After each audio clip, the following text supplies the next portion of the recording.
आयशा रजी से रिवायत है कि नबी सल्लल्लाहु अलैहि वसल्लम जब नापाकी का गुस्ल फरमाते तो पहले दोनों हाथ धोते, फिर नमाज के वुजू की तरह वुजू करते, उसके बाद अपनी उंगलियां पानी में डालकर बालों की जड़ों का खिलाल करते, फिर दोनों हाथों से 3 चुल्लू पानी लेकर अपने सर पर डालते, उसके बाद अपने तमाम जिस्म पर पानी बहाते।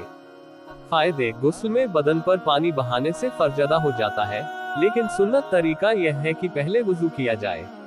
मैमूना रजी से रिवायत है, उन्होंने फरमाया कि नबी सल्लल्लाहु अलैहि वसल्लम ने गुस्ल के वक्त पहले नमाज के वुजू की तरह वुजू किया, लेकिन पाँव नहीं धोए, अलबत्ता अपनी शर्मगाह और जिस्म पर लगने वाली गंदगी को धोया, फिर अपने ऊपर पानी बहाया, उसके बाद गुस्ल की जगह से अलग होकर अपने दोनों पाँव धोए। आपका नापाकी का गुस्ल यही था।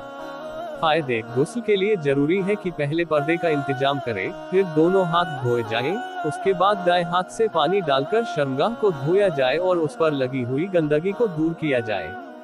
फिर वुजू का अहतमाम हो, लेकिन पाँव ना धोए जाएं।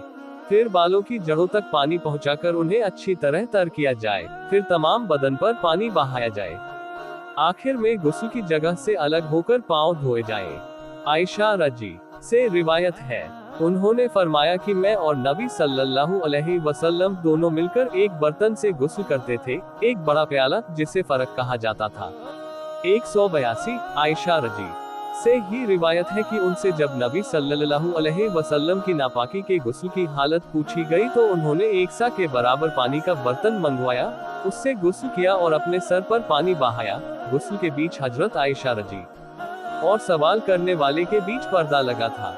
फायदे: अगर आदमी ज्यादा खर्च न करे तो 1 सा पानी से बखूबी गुस्ल हो सकता है। इस हदीस पर हदीस का इनकार करने वाले बहुत ऐतराज करते हैं कि इसमें लोगों के सामने गुस्ल करने का बयान है, लिहाजा हदीसों की सच्चाई बेकार है। हालांकि गुस्ल में पर्दा किया गया है और जिनके सामने आपने गुस्ल किया वो आपके मोहरिम थे, क्योंकि एक तो रजाई भांजा और दूसरा रजाई भाई था।